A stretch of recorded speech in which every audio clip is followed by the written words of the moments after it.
Lim ng Advanced Hobbies Law. Tamang-tama, breeding season na ngayon. I'm going to tackle with you the different components and different preparation method for a good breeding season.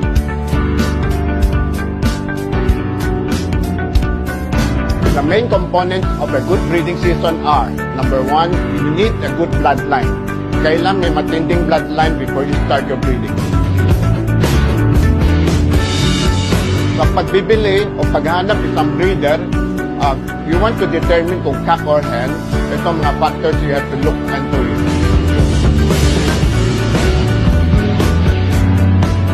I'd like to show you kung paano to distinguish the sex. This is a cock. Ang pagkakaiba ng cock and the hen, ang ulo niya. Mas malaki ang ulo ng cock and ang katawan niya mas malaki siya. Ang hen, mas maliit ang ulo and mas ample body sila.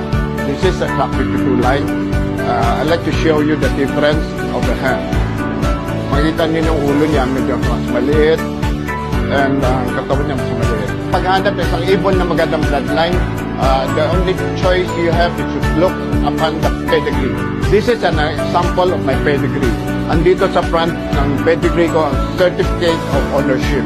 At nandito mismo ang picture ng kalapate. At the back of the certificate of ownership is the pedigree. Andito ang mga bloodline and history and the performance of the person involved.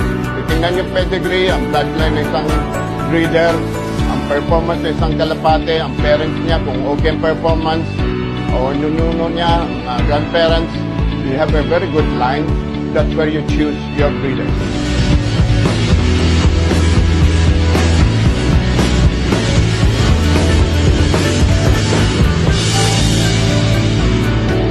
Sa breeding naman, avoid using big breeders because the big breeders will produce big offspring and normally big birds don't fly.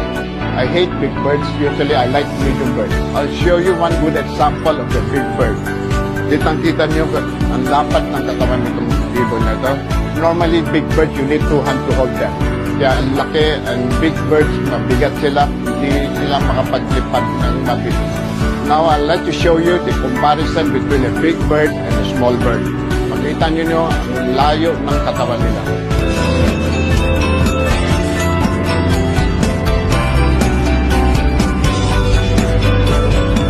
About breeding the same characteristic. The reason you have to breed birds with the same characteristic, I'll give you my reasons why.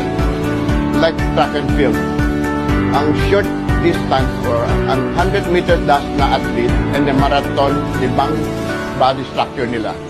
Ang short distance, medyo may muscle, medyo may power. Pagdating sa long distance, medyo lean and light sila. So, that's the difference. Pag mabigat, di nila kaya ng long distance.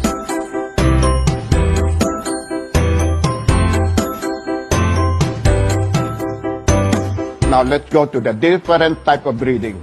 There are 2 types. One is a line breeding and inbreeding, and the other one is outcrossing. I'd like to explain to you about line breeding and inbreeding. And line breeding is breeding between 2 relatives. Uncle to niece, auntie to nephew, grandfather to granddaughter, vice versa. Now, inbreeding is father to daughter, mother to son, and brother to sister.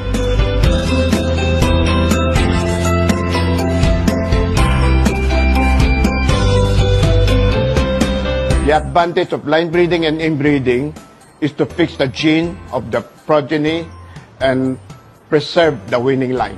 The other one is outcrossing. Now, my advice to all fans here is to outcross your bird for racing.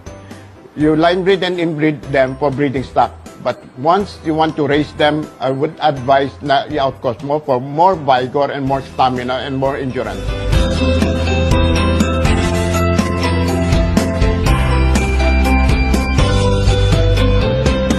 Kung nagbe-breeding kayo, breed with the same characteristic. Breed short to short, long to long. Middle to long, pwede pa. But never breed short to long. Ang dahilan, pag nag-breed ka ng short distance dahil may speed, tapos sa long distance naman medyo mabagal sila. Ang problem with the short distance, maski na may speed sila, hindi sila dumudulo. Ang long distance man, medyo mabagal sila That's the way a long-distance bird fly. Medyo mabagal sila pero dumudulo sila ng malayo. So I prefer to breed my birds with the same characteristics.